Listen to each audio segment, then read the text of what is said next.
So the Batman is set to come out March 4th, and I get an early screener. But you know what I thought to myself? I kind of thought to myself, let me go ahead and talk about Batman and define why I think he's the best superhero, or at least the best DC Comics superhero. My first introduction to the character of Batman was actually through an animated series. Now, this series was called, ironically, The Batman, and it came out in 2004. And I grew up watching that series, honestly. I mean, I watched that series before the anime series. And then when I was exposed to the anime series, I realized how good Batman could get. And I'll tell you right now, Batman has always been a very fascinating character to me.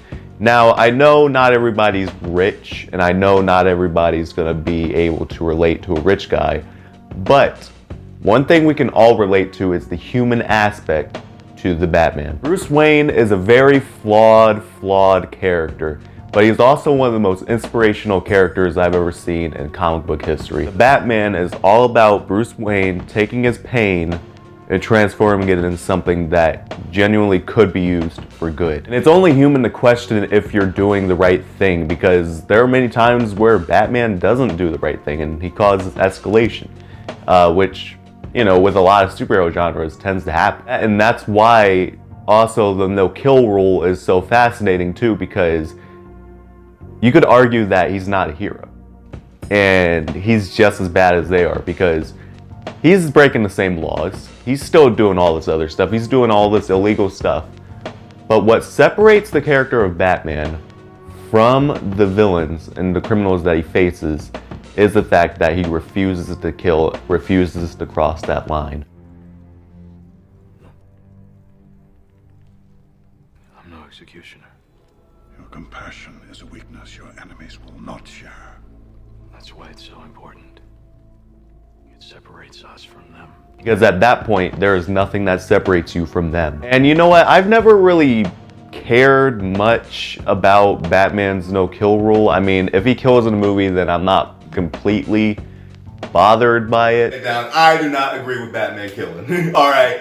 Now, first of all, second, and another thing. For the most part, but it does kind of take away some of the fascination and intrigue of this character. The most intriguing elements of Batman is how is he going to try and fight this war on crime and not kill anybody. And also, on top of that, his no-kill rule is something that's been explored and can be exploited. It's his greatest weakness. Come on, I want you to do it, I want you to do it. Come on, hit me, come on, hit me. Come on, hit me! Hit me! Besides the fact that he's basically a human being and he can be shot, he can be stabbed, he can be killed, but that's basically the aspect that is his greatest weakness. You take away Batman's no-kill rule, you take away all the fascination, the intrigue of the character, the stories that could progress, stories that touch on this aspect are the most fascinating thing about the Batman, and stuff that studies Bruce's psyche, the way he thinks through things, the way he analyzes, the way he goes through things. Which is why I'm excited for the new Batman movie, because they're doing that. They're looking like they're finally exploring the character of Bruce Wayne. Batman Begins explored the origin of Bruce Wayne and how he became Batman, but we never dove straight into Bruce's psyche. We never went along the ride with Bruce and showing his mindset of things, showing how he views things, figuring things out, figuring himself out, figuring out what he's doing, how he's doing it. Because when he first becomes Batman in Batman Begins, he is completely polished. In this one, he's still figuring everything out, and that's the most interesting aspect. So that's why I think stories like Batman Year One are some of the best Batman stories. The stories where he's in his younger years are the ones that he's clearly struggling the most, clearly trying to figure things out, figure himself out, figure out what he's doing, how he's doing it, how he's going about things. Is he doing the right thing? Is he doing the right thing for the city? Is he making the right decision not to kill people? And ultimately, you could argue no on a lot of those things. But ultimately, the greatest aspect to Batman is the fact that he tries to differentiate himself from other criminals. And no matter what you say, in the comics, it's because of this rule that Bruce has been able to guide people, been able to help other people. stronger superheroes than we could ever imagine, such as Superman. He's been able to help him, guide him in the right path multiple times over.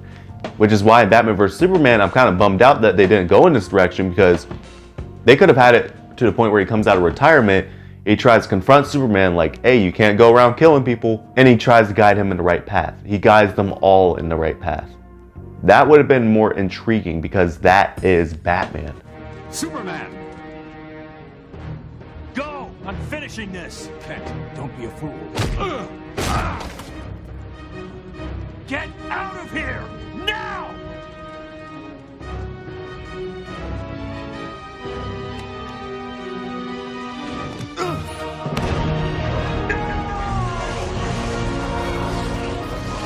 Bruce is not a perfect character. He has multiple personality flaws. He's very reclusive. He doesn't share his feelings, his thoughts, which drives multiple people away because they just all see him as this, well, heartless jerk. It wasn't like that. I volunteered. You think you did. You don't know him like I do.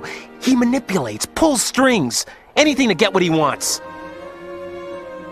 I thought we had the same goals. Things change. I changed. The game's over, Batman.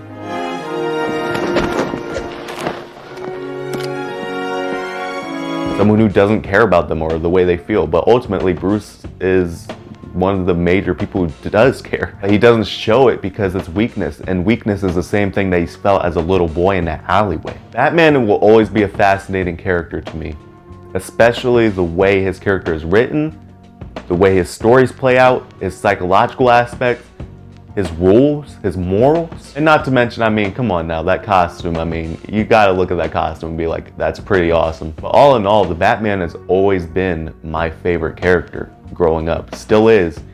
He doesn't have superpowers. We've seen so many superheroes who have superpowers. Spider-Man Peter Parker is one of the most relatable superheroes of all time.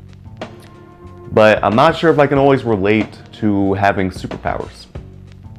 And there's always been a constant debate of whether Batman or Superman would win in a fight, but that's never been the point of Batman. I mean, with enough prep time, Batman could beat Superman, but it doesn't always mean that he would beat Superman. But that's not the point. Batman faces opponents way stronger than him all the time, but his greatest aspect is never giving up. That's what's the most inspirational thing about Batman to me, is the fact that even though he knows he's outmatched, even though he knows that he probably could not beat someone like Superman, or he definitely could not beat someone like Darkseid or Doomsday. He can never beat beings like that. But the truth be told, he still perseveres, he still does the right thing, and no matter what, he never gives up. You know why? Because he is Batman, and Batman is showing us what the best possible aspects to a human being could be. Morals, doing the right thing, showing people how to do better, helping other people, setting them on the right path, and most importantly, finding yourself and who you are. That is Batman to me, and I will always adore the character of Batman. If you guys liked the video, make sure you guys like, share, and subscribe today to join the Azilization.